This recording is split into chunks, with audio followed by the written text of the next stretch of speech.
अस्सलामुअलैकुम। NTN news के साथ मैं हूं फातिमा राजपूत। बुलेटिन का आगाज़ करेंगे। सबसे पहले खबर शामिल करेंगे पार्लियामेंट से। पार्लियामेंट के मुश्तरका इजलास से कौमी कमीशन बराए हुकूक अक़लियतों की तहरीक मंजूर कर ली गई। 160 अरकान ने तहरीक की हिमायत और 79 अरकान ने मुखालफत की। अपोजिशन ने शदीद एहतजाज और नारेबाजी की। कौमी कमीशन बराए हुकूक अक़लियतान बिल 2025 वफाकी वजीर कानून आज़म नज़ीर तारर ने पेश किया।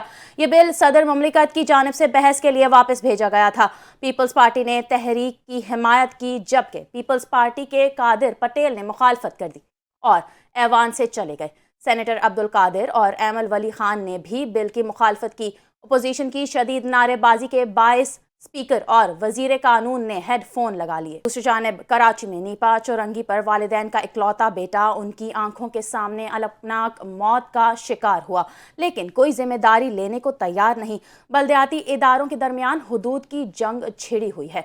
TMC गुलशन जाए हादसा को अपनी हुदूद मानने को तैयार नहीं, तो KMC की वाटर कॉरपोरेशन कहती है ये गटर हमारा नहीं। तफसीलात जानिए इस रिपोर्ट में। किस कदर भारी गुजरी उस माँ पर गुज़िश्ता रात। इसका इकलौता मासूम बेटा ऐसी नागहानी और तकलीफदेह मौत का शिकार हुआ, लेकिन इंसाफ के कठेरे में खड़ा कौन होगा, इसका तयन ना हो सका। नीपा चौरंगी सानिया की रिपोर्ट में TMC गुलशन इकबाल के म्यूनिसिपल कमिश्नर ने अपनी टाउन को बरिउज़्ज़िम्मा करार दिया। रीजनल डायरेक्टर लोकल गवर्नमेंट को भिजवाई गई रिपोर्ट में कहा कि वाकया यूनिवर्सिटी रोड पर पेश आया, जो TMC गुलशन की हुदूद में नहीं आता। इसका ताल्लुक बल्दिया उज़्मा कराची से है। इलाके में सेवरेज की main line Karachi water and sewerage corporation के दायरे इख्तियार में है, जबकि दूसरी जानिब वाटर कॉर्पोरेशन गटर को अपनी तनसीब मानने को तैयार नहीं। चीफ इंजीनियर जोन 2 ने अपनी रिपोर्ट में कहा कि अलमनाक हादसे के बाद फौरी टेक्निकी तहकीकात ये तस्दीक करती है कि वाकये के मुकाम पर Karachi water and sewerage corporation की कोई सेवरेज तनसीब या लाइन मौजूद नहीं। कॉर्पोरेशन का सेवरेज नेटवर्क डिपार्टमेंट स्टोर के अकब में है। बल्दियाती इदारों ने तो जिम्मेदारी लेने के बजाय हुदूद की जंग छेड़ रखी है। सवाल है कि दुखी माँ बाप किसके हाथ पर बेटे का लहू तलाश करें। खबर देंगे कराची के सिंध गवर्नमेंट अस्पताल न्यू कराची में दवाइयों की अदम दस्तयाबी पर शहरी अस्पताल इंतजामिया पर फट पड़े। नज़ला खांसी की दवाइयों के अलावा सरकारी मेडिसिन स्टोर वाले दवाई नहीं देते। ये दवाई नहीं, सबकी यही राग अलापा जाने लगे है। इसी हवाले से मजीद तफसीलात जानते हैं अपने नुमाइंदे आरिफ हबीब से। जी आरिफ हबीब, आगाह कीजिएगा। जी बिल्कुल, मैं इस वक्त मौजूद हूँ सिंध गवर्नमेंट अस्पताल न्यू कराची में। कराची का एक सबसे बड़ा सरकारी अस्पताल का दर्जा रखता है ये अस्पताल भी, और न्यू कराची नॉर्थ कराची की तरफ की बड़ी आबादी जो है अपने इलाज मुआवजे के लिए इस अस्पताल का रुख तय करती है। कराची के सरकारी अस्पतालों के बारे में आम तासुर यही दिया जा रहा है कि जो यहाँ पर जो मेडिसिन है उनकी अद्वियात की अदम दस्तयाबी। हमारे साथ कुछ शहरी यहाँ पर मौजूद है, उनसे बात करते हैं कि क्या सूरत हाल है। ये बताइएगा कि इस वक्त सबके सरकारी अस्पतालों में जो बजट है वो करोड़ों रुपए का बजट है, लेकिन यही शिकायत होती है कि यहाँ पर अद्वियात नहीं मिलती। क्या कहेंगे? सर, इस बजट के हवाले से जब आपने बताया, और हम भी सुनते हैं सोशल मीडिया पे आए दिन खबरों पे कि इतना इतना करोड़ों का बजट जो है ना सरकारी अस्पतालों को दिया जा रहा है, लेकिन ये बात समझ में नहीं आ रही है कि एक गरीब आदमी जब हॉस्पिटल आता है, यहाँ पर सरकारी हॉस्पिटल में आया है वो, तो वो करोड़ों का बजट का जो पैसा है वो कहाँ जा रहा है, क्या मेडिसिन इस्तेमाल हो रही है। मिसाल के तौर पर मैं आपको सिर्फ आज ही की मैं बात बता रहा हूँ मैं आपको कि एक सिर्फ नजला जुकाम खांसी बुखार के लिए ना मैं यहाँ पर आया हूँ। मैं यहाँ पे अब डॉक्टर साहब ने मुझे यहाँ से जो है जैसे खांसी का सिरप जो है वो दे दिया मुझे, लेकिन जो प्रिस्क्रिप्शन जो उन्होंने लिख के दिए मुझे यहाँ पे, ये बताइए आप मुझे कि 3 महीने का कोर्स है, ये 1200 रुपये महीने की दवा है ये। अब इसका मतलब ये है कि 3600 रुपये की दवा, फिर एक 800-900 रुपये का एक नोजिल स्प्रे, तो ये गरीब आदमी ये कहाँ से अफोर्ड कर पाएगा एक सरकारी हॉस्पिटल में। ये बताइएगा जो मेडिसिन लिखी गई है यहाँ पर मौजूद है या नहीं, या गायब कर दी जाती? देखिए, ये इसके बारे में ये तो अल्लाह ही बेहतर जानता है, लेकिन बात ये आ रही है कि सोशल मीडिया पे न्यूज़ पे ये बताया जाता है कि इतना इतना करोड़ों का बजट जब दिया गया है दवाइयों के लिए, तो वो दवाइयाँ कहाँ है फिर वो दवाइयाँ, जब सारी दवाइयाँ प्राइवेट बाजार से खरीदनी है हमें, तो मतलब वो दवाइयाँ के लिए पैसे आ रहे हैं ना भाई, यहाँ पे वो दवाइयाँ तो नहीं है यहाँ पे। कराची में सारिफीन पसंद अवार्ड्स की तकरीब का इनेकाद हुआ। मुख्तलिफ ब्रांड्स और इदारों को कारकर्दगी अवार्ड से नवाजा गया। पाकिस्तान मीडिया कौंसिल की बेहतरीन सहाफ़ती खिदमात और कारकर्दगी पर अवार्ड से नवाजा गया। मरकजी patron in chief Mohammad Saeed Shah ने PMC की नुमाइंदगी करते हुए अवार्ड वसूल किया। उनका कहना था कि PMC के मरकजी सदर महर हमीद अनवर मरकजी क़यादत और तमाम सूबों की क़यादत को मुबारकबाद पेश करता हूँ। सहाफ़ियों के तहफ़्फ़ुज़ के लिए हमेशा उनके साथ खड़े रहेंगे। इस वक्त सहाफ़ी बरादरी को मुत्तहिद होने की ज़रूरत है। पाकिस्तान मीडिया कौंसिल की मरकजी और सूबाई क़यादत ने चेयरमैन कंज्यूमर एसोसिएशन को इकबाल की काविशों को सराहा और उनकी टीम का शुक्रिया अदा किया। कराची में हैवी ट्रैफिक के औकातकार की खिलाफ वर्जी एक बार फिर बड़ा मसला बन गई है। सिर्फ एक माह में डंपर्स, टैंकर्स और हैवी व्हीकल्स के खिलाफ 95 मुकदमात दर्ज किए गए हैं। इसी हवाले से मजीद तफसीलात बता रहे हैं ट्रैक्स ऑफिस में मौजूद हमारे नुमाइंदे जीशान मलिक। जी जीशान, आगाह कीजिएगा। जी बिल्कुल, ट्रैफिक पुलिस की जानिब से हैवी ट्रैफिक के खिलाफ जो डंडा है वो कसा हुआ है। गुज़िश्ता माह के दौरान 95 जो FIR हैं वो काटी गई हैं। दफ़ा 279 के तहत जो है औकातकार की खिलाफ वर्जियाँ, गफलत और लापरवाही से ड्राइविंग करने पे। इसी हवाले से हम काशिफ साहब मौजूद हैं, DSP एडमिन ट्रैफिक। उनसे जानते हैं कि इसको किस तरह काबू में पाएंगे। हैवी ट्रैफिक क्या कराची में अब कम हो गई है? काशिफ साहब बताइएगा कि क्या मामलात हैं इसके बाद। जी देखें, अब बेसिकली जो सिस्टम बना था वो एक्सीडेंट में कमी लाने के लिए बना था और अल्हम्दुलिल्लाह हम दावे से कह सकते हैं कि जब से ये निज़ाम लागू हुआ है 50% जो है एक्सीडेंट ऐसा जिसके अंदर इंसान की जान जाती थी वो कम हो गया है। 50% एक्सीडेंट जो है वो जानलेवा हादसा जो है वो कम हो गए हैं और उसी वजह से हुए हैं कि ट्रैकर्स का निज़ाम जो है वो बहुत तेज़ी से हैवी ट्रैफिक के अंदर इंस्टॉल करवाया जा रहा है और उसका सिस्टम जो है वो कंट्रोल ट्रैफिक पुलिस के पास है। 13,000 के करीब गाड़ियाँ जो है वो हमारे कंट्रोल में आ चुकी हैं और मज़ीद बहुत तेज़ी से इसके अंदर जैसे जैसे ट्रैकर इंस्टॉल हो रहे हैं हमारे वो रिकॉर्ड का हिस्सा बनती चली जा रही है। कंट्रोल हमारे पास उसका आता चला जा रहा है। 30 किलोमीटर पर आवर उनकी स्पीड है शहर के बीच में। जैसे ही वो गाड़ी 30 से ऊपर जाती है, खुदकार निज़ाम के तहत ट्रैकर के थ्रू उसको 20,000 रुपये का चलान जनरेट होता है और उनके घर पे पहुंचता है। जी बिल्कुल, DSP काशिफ साहब का यही कहना है कि हैवी ट्रैफिक के खिलाफ जब से डंडा कसा है, ट्रैकर की एक्सेस ट्रैफिक पुलिस के पास आई है, तो 50% हादसात में कमी जो है वो कराची शहर में देखने में आ रही है। जो हैवी ट्रैफिक के ट्रैकर्स की जो अगर बात की जाए तो वो तमाम तर उस पर भी काम जारी है। तमाम तर शहर की जो हैवी ट्रैफिक है उसको फेसलेस टिकटिंग चलान सिस्टम से मुंसलिक, ट्रैकर के थ्रू मुंसलिक करने का जो काम है वो भी जारी है।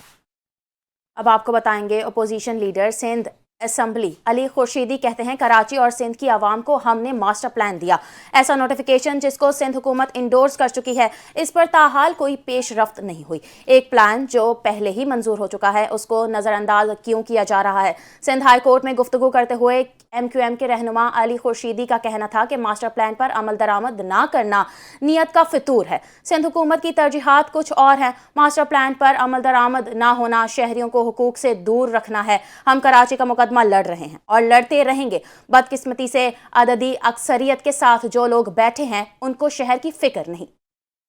हमारा मानना ये है कि इस प्लान की एग्जीक्यूशन ना करना असल में इनकी नीयतों का मसला है, नीयतों का मसला है। और बात फकत इतनी सी है कि ये जो 2047 का जो प्लान है ये कराची पर कब्जा करने का प्लान है। इसे ये हम इसे इस तरह समझते हैं क्योंकि देखें कराची का दर्द अगर रखा जा रहा होता, कराची को प्रायोरिटी पे रखा जा रहा होता तो शायद जो प्लान खुद गवर्नमेंट ऑफ सिंध ने गजट किया है, उसको नोटिफाई किया है, उस पे अमल दरामद पे बात होती। मगर उन्होंने चूंकि उनकी प्रायोरिटी जो है कुछ और है, वो ये कि शहर बर्बाद होता है तो होता रहे, इस शहर के नौजवानों को नौकरी नहीं मिलती है तो ना मिले, इंफ्रास्ट्रक्चर बर्बाद हो चुका है, तालीम बर्बाद हो चुकी है, सेहत का निजाम आपके सामने है। आज इस मास्टर प्लान पे एग्जीक्यूशन ना होने की वजह का एक सबब आपके सामने 2 दिन पहले एक बच्चे का जो है वो ओपन मैन होल में जो है इब्राहिम नामी जो 3 साल बच्चा था उसकी जो है वो मौत हो जाती है। क्यों? क्योंकि जो रेस्क्यू के एहलकार आते हैं उनको ये तक नहीं पता होता कि डिस्पोजल इस नाले का कहां पर है।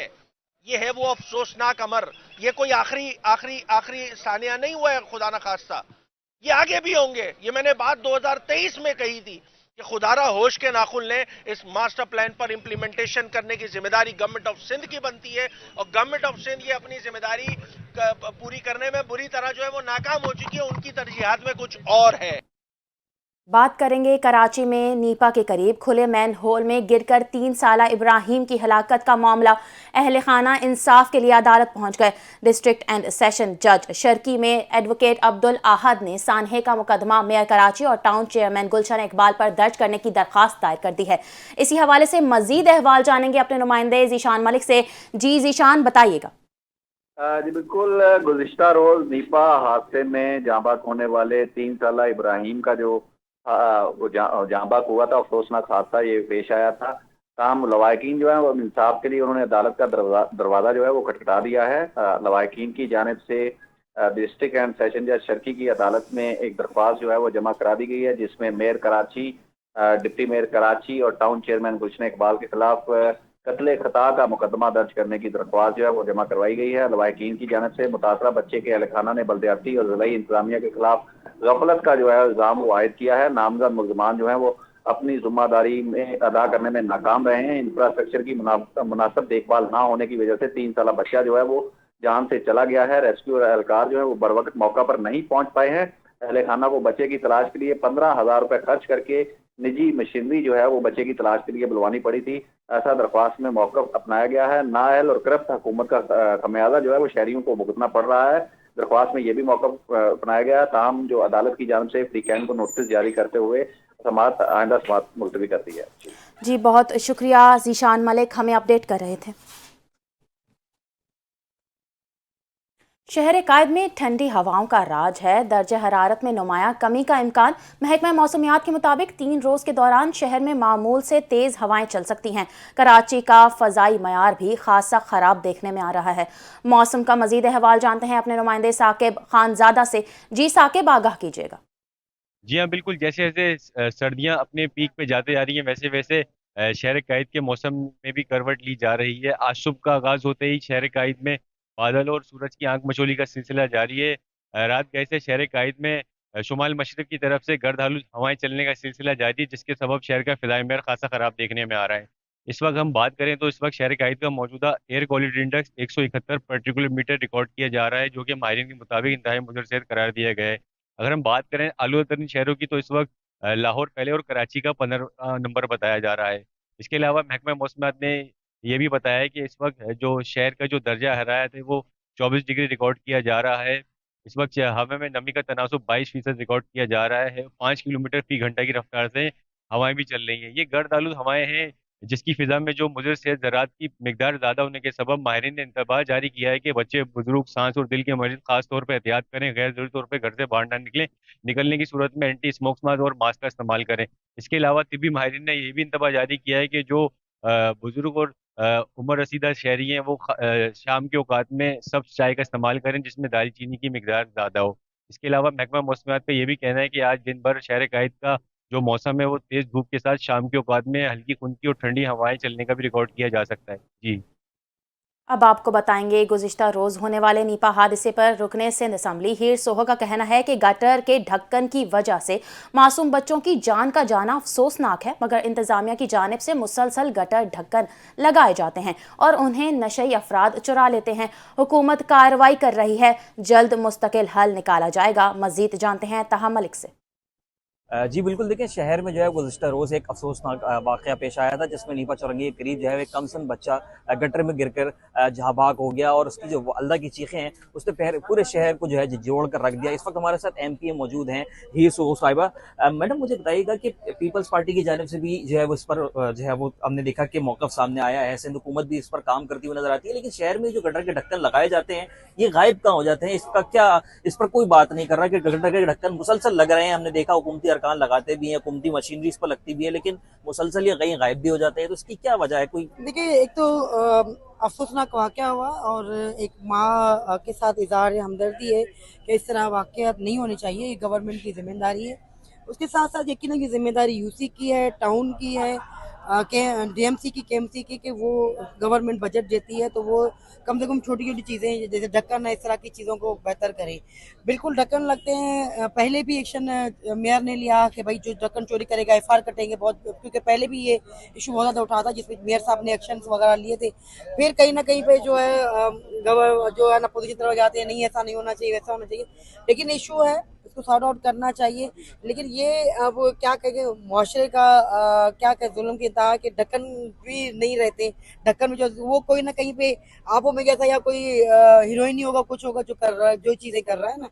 तो लेकिन ये गवर्नमेंट के एश्योरेंस हम समझते हैं कि है कि भाई आप अगर इस तरह की चीज़ें उनके खिलाफ, जो चोरी कर रहा है, जो गलत कर रहा है, उसके खिलाफ एक्शन लें, और अगर इदारे की गफलत है तो उन इदारों के खिलाफ सख्त कार्रवाई होनी चाहिए। अच्छा अदी, इसमें एक जो हाथ है वो नशई अफराद का देखा जाता है कि नशई अफराद इस तरह की गटर के ढक्कन चुरा के ले जाते हैं, उनकी रोकथाम के लिए गवर्नमेंट ने कोई पॉलिसी बनाई है, उनके खिलाफ कोई पॉलिसी है? देखिए इस वक्त तो लगता है कि ये जिस तरह हीरोइन है या आईसी पीने वाले, वो वक्त पे वक्त साथ चीज़ें लगता है बढ़ गई हैं। चाहे उसका सेक्टर बेरोजगारी हो सकती है, बहुत सारे इश्यूज हैं। अब वो एक लंबा मेरे ख्याल में प्रोसेस हो सकता है कि उसके लिए क्या लाइमल जाएगी सब लोगों को। लेकिन इदारे बने हुए हैं, हेल्थ डिपार्टमेंट की तरफ से भी इदारे हैं, सोशल वेलफेयर की तरफ के इदारे हैं कि जहाँ पे रिहेबिलिटेशन होती है उन लोगों की। लेकिन ज़रूरत है कि इन चीज़ों को और ज़्यादा बेहतर किया जाए। जी बिल्कुल, देखिए हमारे साथ एमपी हीर सो साहब मौजूद थे, जिनका कहना था कि ये तमाम तर मामला को हल करने के लिए जो है पॉलिसी बनाई जा रही है, और पॉलिसी हुकूमत बना करके इनको देर पा और मुस्तकिल हल की तरफ हुकूमत जल्द अज जल्द जाएगी। इसी के साथ न्यूज़ बुलेटिन से फिलवक्त के लिए इतना ही। मजीद खबरों और अपडेट्स के लिए देखते रहिए NTN न्यूज़।